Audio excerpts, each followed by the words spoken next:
देश मेरा जल रहा है, आग लगी है सीने में, हुक्मरां सब व्यस्त हैं खून गरीब का पीने में। तो राम मंदिर या बाबरी का पक्ष नहीं मैं लाई हूं, घायल भारत चीख रहा है, चीख सुनाने आई हूं। परम आदरणीय सभापति महोदय, मंचासीन निर्णायक मंडल समिति एवं उपस्थित मेरे प्यारे साथियों, मैं आरक्षी खुशबू चौहान केंद्रीय रिजर्व पुलिस बल आज सदन की राय से असहमत होते हुए वक्ता विपक्ष में अपने विचार प्रस्तुत करूंगी। महोदय, दर्द हद से तब गुजरने लगता है जब मेरी आंखों के सामने ताज, पुलवामा, छत्तीसगढ़ में शहीद हुए जवानों के शत विशत अधजले शरीर के टुकड़े, रेत के टीलों से ऊपर जाती लाशों के ढेर और कश्मीर की खून से सनी लाल रंग की सड़कों के दृश्य सामने आते हैं। उस पर मेरे प्रतिपक्षी महोदय का कहना ये कि मानवाधिकारों की अनुपालना करते हुए देश से उग्रवाद और आतंकवाद को समाप्त किया जा सकता है। महोदय, अब तो हमारा तिरंगा झंडा भी हमसे ये पूछने लगा है कि क्या बात है भारत, आजकल फहराने से ज्यादा मैं कफन में दफनाने के क्यों काम आ रहा हूं। महोदय, हृदय तो उस दिन फट गया जब बूढ़ी माँ अपने बेटे के चिथड़ों को देखकर बोली कि साहब, आप तो भर्ती में 1 इंच भी कम नहीं लेते, मैं आधा शरीर कैसे ले लूं।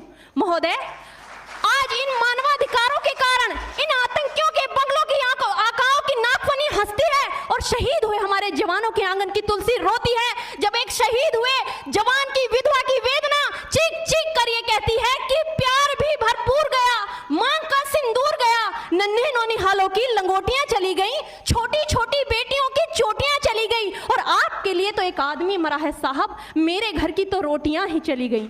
महोदय, किसी भी युद्ध को जीतने के लिए पहल करना सबसे ज्यादा आवश्यक है, क्योंकि इतिहास गवाह है कि पहल करके बड़े बड़े युद्धों के परिणाम बदल दिए गए हैं। परंतु आज मानवाधिकारों के कारण हमारे देश के जवान इस कदर बंधे हुए हैं कि अपनी ड्यूटी पर खड़े होकर भी वो आज पहल करने से डरते हैं, क्योंकि महोदय भविष्य में उन्हें कटघरे में खड़े होने का डर सता रहा होता है।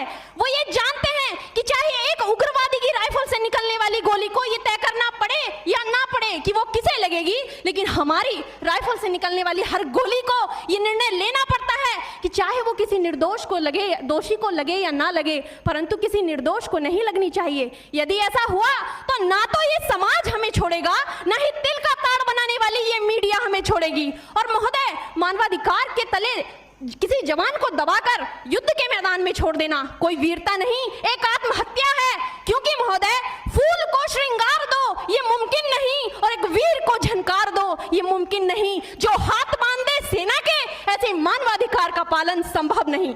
महोदय, आज सत्यनिष्ठा के मार्ग पर चलते हुए भी हमारे देश का जवान इन आतंकवादियों, इन पत्थरबाजों से डरता है, क्योंकि वो जानता है कि उसकी राइफल से निकलने वाली गोली अगर टारगेट को हिट नहीं भी करेगी तो भी 400 मीटर तक जाएगी, और यदि इस बीच वो किसी निर्दोष को लग गई तो महोदय हमें अपनी नौकरी से हाथ तक धोना पड़ सकता है।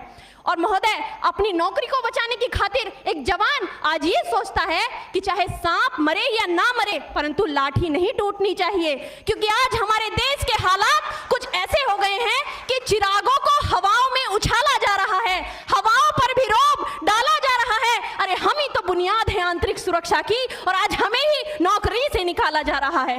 महोदय, जब पुलवामा में 44 जवान शहीद हुए, छत्तीसगढ़ में 76 जवान शहीद हुए, तो कोई भी मानवाधिकार की दुहाई देने वाला हमारे पक्ष में आकर खड़ा नहीं हुआ। परंतु जब जेएनयू विश्वविद्यालय में एक देशद्रोही के द्वारा भारत तेरे टुकड़े होंगे, अफजल हम शर्मिंदा हैं जैसे देशद्रोही नारे लगते हैं, तो सारे मानवाधिकार के ज्ञाता आकर उसके पक्ष में खड़े हो जाते हैं। तभी तो क्या कहा था उस देशद्रोही ने कि तुम एक अफजल को मारोगे, हर घर से अफजल निकलेगा। तो मैं भारत की बेटी अपनी भारतीय सेना की तरफ से आज ये ऐलान करती हूँ कि उस घर में घुसकर मारेंगे जिस घर से अफजल निकलेगा, वो कोख नहीं पलने देंगे जिस कोख से अफजल निकलेगा। उठो देश के वीर जवानों, तुम सिंह बनकर दहाड़ दो और एक तिरंगा झंडा उस कन्हैया के सीने में गाड़ दो। महोदय, अंत में अपनी वाणी को विराम की ओर ले जाते हुए मैं सिर्फ इतना ही कहना चाहूंगी कि मुझे अफसोस है अपने देश की न्यायिक प्रक्रिया पर, जहां आज भी रात के 12 बजे अजमल कसाब जैसे आतंकी के लिए सर्वोच्च न्यायालय के दरवाजे खोल दिए जाते हैं। ऐसे देश से मानवाधिकारों की अनुपालना करते हुए आतंकवाद और उग्रवाद से कभी नहीं निपटा जा सकता। मानवाधिकार के नाम की दुहाइयां देने वालों, सीमा पर लड़ा नहीं जाता, चरखों से शोलों के आगे रामायण पढ़ी नहीं जाती, सीमा पर गोलों के आगे। धरती के घोर कुहासे को एक सूरज ही हर सकता है, क्योंकि एटम बम से रक्षा केवल एटम बम ही कर सकता है। जय हिंद, जय भारत।